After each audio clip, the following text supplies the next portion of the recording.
In light of her full debut project, Clarity, it feels appropriate to discuss the question that's haunted Kim Petras since the day her debut single launched.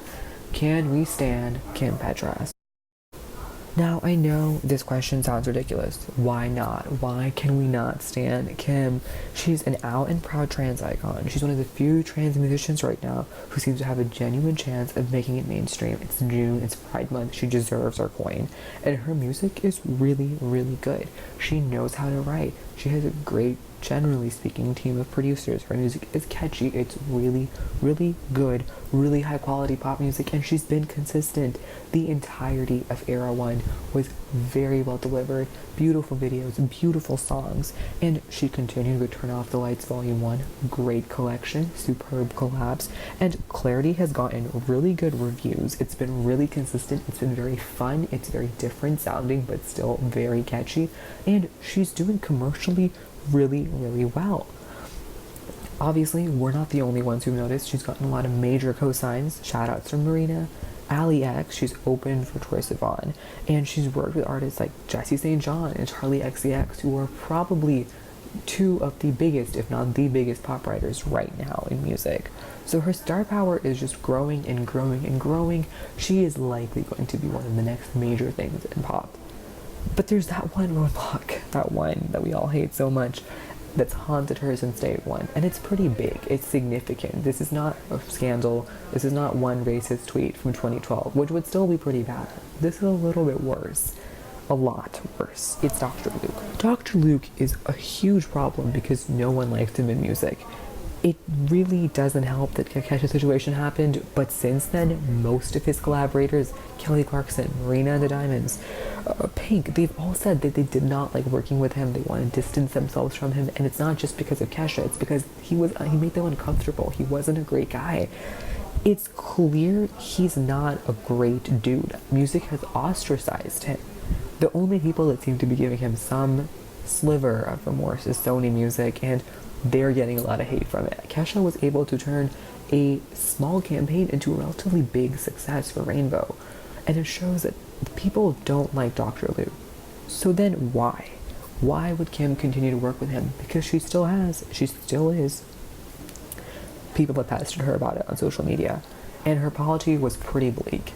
Her initial apology was, I don't work with people who are rapists, and she followed that up after getting more backlash with, sorry, but I'm still going to keep working with him.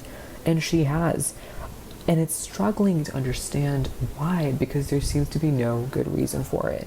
A lot of people on social media claim that she's in a contract with him, that she has to work, but she has multiple times said on social media that she's independent. She produces and writes and releases what she wants to. Right? There was the Azealia Banks collab, for example. It didn't work out. She scrapped it. We never heard it. We never saw light of it. And that was fine. She's independent. She has control over those kinds of things. So if she does have control, why work with him? There are some benefits that Dr. Luke possesses, even now. He's still a major cosign to have in the back of your pocket. He brings legitimacy because he's produced some of the shimmering pop songs from this decade. It also stirs controversy. There is so much media coverage about her, just because she works with him and is an independent artist who is trans. That's very, very hard to get. So it makes sense. Why not add someone on for a little spice, right? Wrong. But if you look a little bit more at Kim's story, she was broke and couch surfing, at least she says she was, for a while in LA. And that's hard for any musician. Add on to that the fact that at 16 she took international media by storm for being one of the youngest people ever to transition, and you realize she's had to break a lot of stigmas to get where she's going. She's probably right now one of the only major trans artists in pop music. The next name I think on most people's tongues is Sophie, who is a PC musician and is still very far from any mainstream attention. But her excuses for working with Dr. Luke aren't very strong. Yeah, I get when you were first coming into the industry, someone wants to help you out, fine, but you've been in the industry for almost 2 years now.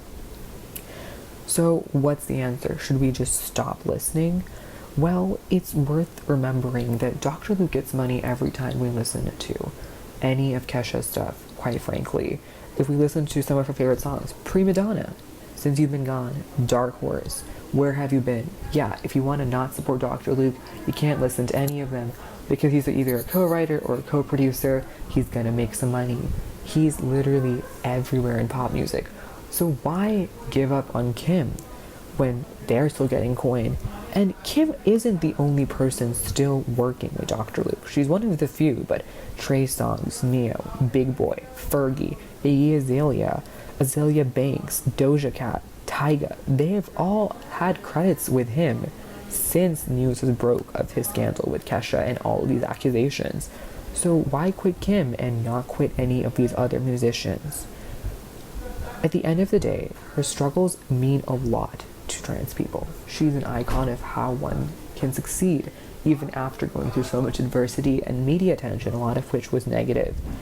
At the same time, we can't just sit and pretend like there's nothing wrong. So what's the answer?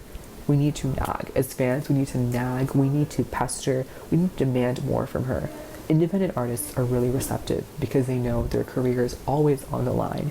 If we as a fan base can get together, we can nag her, pester her, flood her messages, flood her social medias with questions, with demands. She's bound to listen and realize that there's something wrong with her ways, that she can't just keep ignoring it and assuming her fans will be fine. Not streaming certainly isn't the answer in 2019. We don't want to cancel her. But we want to make her realize there's an issue. Simply letting go of it is not the solution either.